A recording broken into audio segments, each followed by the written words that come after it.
खबरों के निष्पक्ष विश्लेषण के लिए सब्सक्राइब करें Jantantra TV and press the bell icon. Never miss any update. तो चलिए अब आगे बढ़ते हैं। कांग्रेस से सचिन पायलट की बगावत पर हमारे एडिटर इन चीफ वासिंद्र मिश्र ने कहा कि इस पूरे घटनाक्रम की कहानी कश्मीर में अब्दुल्ला फैमिली की जेल से रिहाई के वक्त ही तय हो गई थी, जिसके बाद पायलट और अब्दुल्ला फैमिली बीजेपी से हाथ मिलाने को तैयार हो गई। सुनिए। हमारे साथ फोन लाइन पर एडिटर इन चीफ वासिंद्र मिश्र जुड़ गए हैं। सर, आपसे समझना चाहेंगे, स्क्रिप्ट जम्मू कश्मीर में तैयार हो चुकी थी, दोनों फैमिली हाथ मिलाने को तैयार हैं और अब ऐसे कयास लगाए जा रहे हैं कि बहुत जल्द बीजेपी में शामिल भी हो सकते हैं। देखिए, जिस समय भारत सरकार ने जम्मू कश्मीर में पहले से लागू धारा 370 खत्म किया था, तो उसके बाद पूरे जम्मू कश्मीर में खासतौर से कश्मीर के नेताओं ने उसका तीव्र विरोध किया था और उस विरोध को दबाने के लिए कश्मीर के तमाम नेताओं को, जिसमें 3 पूर्व मुख्यमंत्री शामिल थे, उनको नजरबंद कर दिया गया था और वे कई हफ्ते तक अपने घरों में नजरबंद रहे।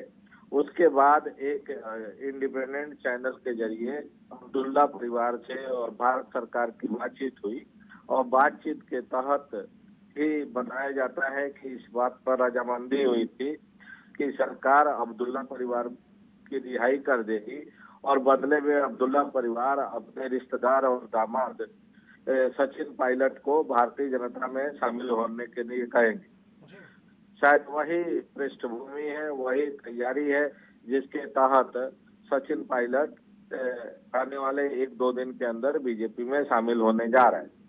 और बाकी जो कयास लगाए जा रहे हैं मंत्रिमंडल के विस्तार को लेके, जिस तरह से अशोक गहलोत और सचिन पायलट में विवाद बताया जा रहा है, ये सब तो एकमात्र बहाना है जो कि सचिन पायलट चार्जशीट तैयार करना चाह रहे हैं गहलोत सरकार के खिलाफ कि जब वो कांग्रेस पार्टी छोड़े तो वे अपने समर्थकों को और अपने वोटर्स को ये बता सकें कि वे मजबूरी में कांग्रेस पार्टी छोड़ के बीजेपी का हाथ थामने जा रहे हैं।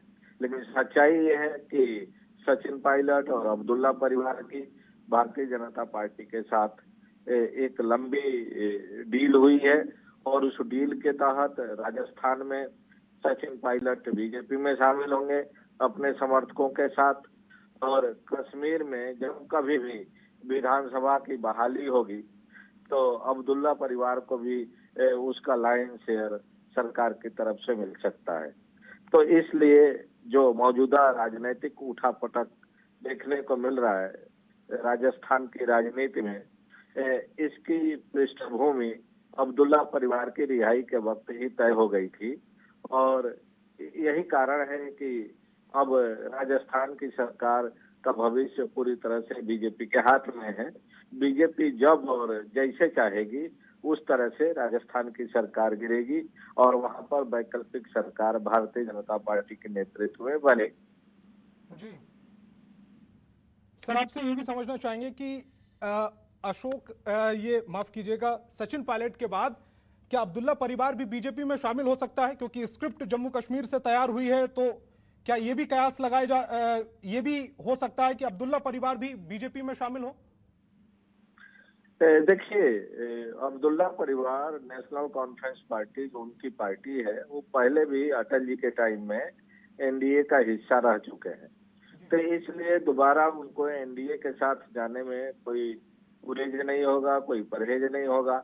और जो देश के मौजूदा हालात हैं, जिस तरह से बीजेपी की राजनीतिक ताकत लगातार बढ़ती जा रही है, तो इसके मद्देनजर माना जा रहा है कि देश की जो बाकी क्षेत्रीय पार्टियां हैं उनकी मजबूरी भी है और उनके सर्वाइवल के लिए जरूरी है कि वे बीजेपी के साथ रहें, बीजेपी के साथ अपने रिश्ते मधुर रखें और बीजेपी के साथ मिलकर सत्ता में हिस्सेदारी करें। तो ये माना जा रहा है कि जब कभी भी कश्मीर में स्टेटहुड होगा या राज्य की बहाली होगी तो उस समय अब्दुल्ला परिवार शायद बीजेपी के साथ बेहतर रिश्ता बना के ही आगे की राजनीति कर सके। जी, तो बहुत बहुत शुक्रिया सर इस तमाम जानकारी हमसे शेयर करने के। खबरों के निष्पक्ष विश्लेषण के लिए सब्सक्राइब करें Jantantra TV and press the bell icon. Never miss any update.